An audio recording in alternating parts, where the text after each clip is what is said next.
Hi, this is Katina, and in this video I'm going to talk to you a little bit about articulations. So I get a lot of requests and comments about people that need help with articulations or they're squeaking when they articulate. So I just want to go over it briefly, but I'm going to make a whole series about ways to hack your articulations so that you can get better at it, and cleaner ones and faster ones, and different kinds of techniques for articulations. So let's go over the basics right now.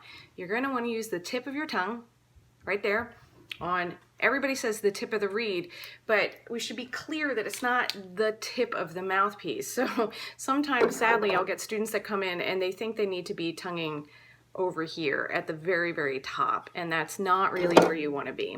You want to be right about here, and I'm going to show you. So I'm coloring this in with a food grade marker so that we're not poisoning ourselves with chemicals, or at least I can think we're not. And so right about there is where you want to tongue. So ideally, you're going to use this tip part of your tongue right there, and you'll tongue on the mouthpiece or on the reed. And you can see where I smeared it, and then you can see right there on my tongue, it kind of bled back a little bit. I was doing it, yeah, and you can feel it right there. It's sort of like a two, two, two, two, two, two. Some people say da, da, da, da. I found sometimes that can be a little bit too far back, but later on that's going to be a great technique for legato articulations. But the real secret to getting good articulations is the air behind the articulation. So you want the air just going very, very strong and confidently through your clarinet, a steady stream of, and then you let your tongue skip off of that reed, so the air needs to keep going.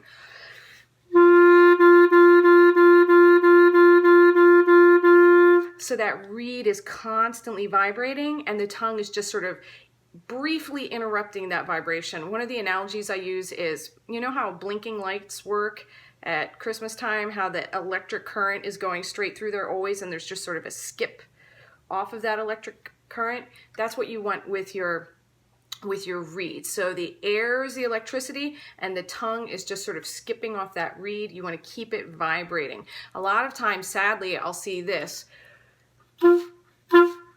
where people just do a breath of air every single time they tongue, and that will wear you out, number one, and you'll never be able to get fast, and that's where a lot of squeaks happen. It just doesn't sound that nice. It's just really tiring. Another thing I'll see people do is, this one's amazing. I have to pull my scarf down, but they'll guttural articulate, if I can use articulation. So they'll go like that. If you're doing that, you're making your life really difficult. So go back to the air and let that tongue just sort of interrupt that steady airstream. So if you're doing this guttural one, I want you to stop playing the clarinet altogether and just go. One of the exercises I have my students do is pin a piece of paper to the wall with that airstream. Another thing you can do is hold a candle and just bend that flame. All those work, but you want that steady airstream. That's really your secret weapon here. Another problem with articulations, besides that guttural one, is not even tonguing the reed, just using that breath attack, like that. Once again, you're making your life so hard. You don't need to do it. Just steady stream, hit the tip of the tongue to that sort of almost top of the reed right there. The last one I'm going to talk about is anchor tonguing. So that's when you take the tip of your tongue and you lock it behind your bottom teeth, and then you tongue with that middle part. I can't even do it.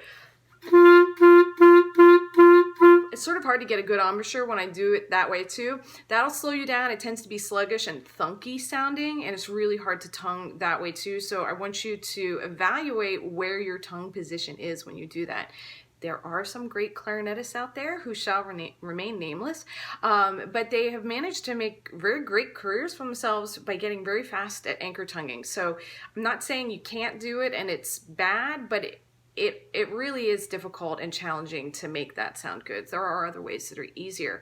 So what are some of the ways that you've been able to overcome tonguing problems? Which ones do you have? Do you have the guttural one? Do you have the breath attack one? Do you have the anchor tonguing one? Or are you good? You've been articulating great all along. If you have any articulation questions or comments, or requests for more information, please post it below, and thanks for watching. Bye.